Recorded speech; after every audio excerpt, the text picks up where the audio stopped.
All right, y'all, week 2 of the Burn the Cape support group focused on resistance fatigue, and here are some clips. In today's outline, so we're going to be going over what resistance fatigue is, signs and symptoms of it, strategies for managing it, and then working on exercise to kind of map where our energy goes to try to make it flow some other places. My kids are still a nourishment, right? Like, I get super excited every day to take my daughter to school or to pick her up and be like, hey, how was your day? What's going on? Tell me, what's the tea, right? It's not just these, overarching systems that are oppressing us. We are also involved in, relationships that can be draining, where we're not in reciprocal dynamics. So the energy mapping exercise is actually one that I do with my patients pretty regularly. Honestly, most of the time around season change, because sometimes we can miss what used to nourish us more versus what has drained us, right? Like something that may have been a lot better in the spring or someone may not be as good in the fall, So I always think this is a good exercise to come back to seasonally.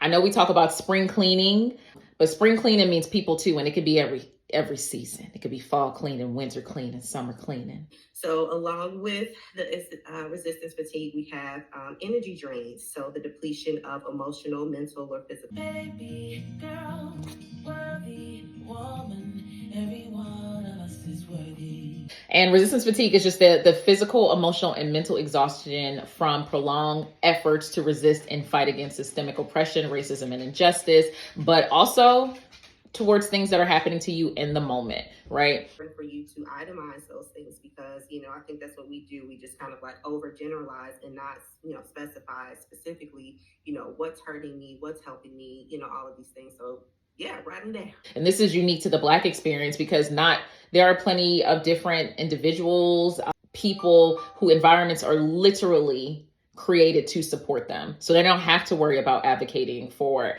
hair discrimination. They don't have to worry about advocating for pay equity. Another drain is like triggers on social media, right? So dealing with, beauty and hair. What does it look like to give yourself permission to rest without guilt?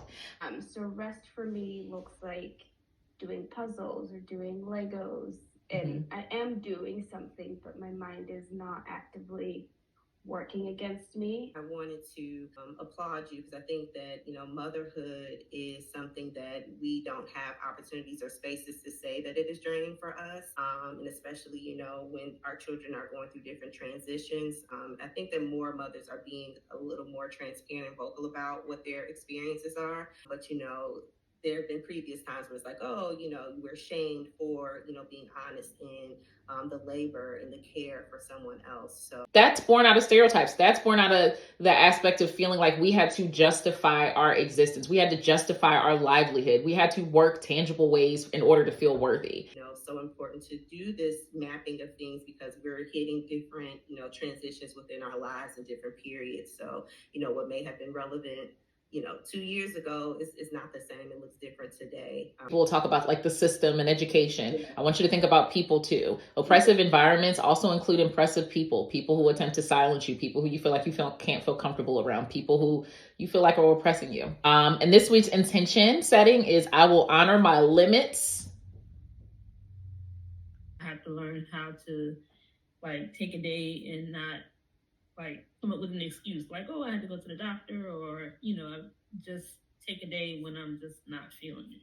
So I hope to get better at it. The older I get, I hope that, I'll let go of the guilt. So it's something that I'm working on.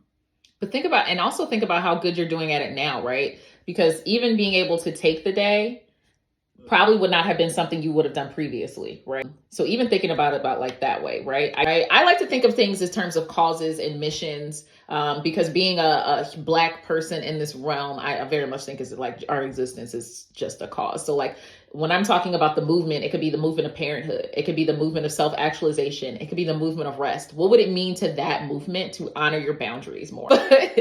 One of the things that I think is really important to end on is the aspect of boundary violations and fatigue.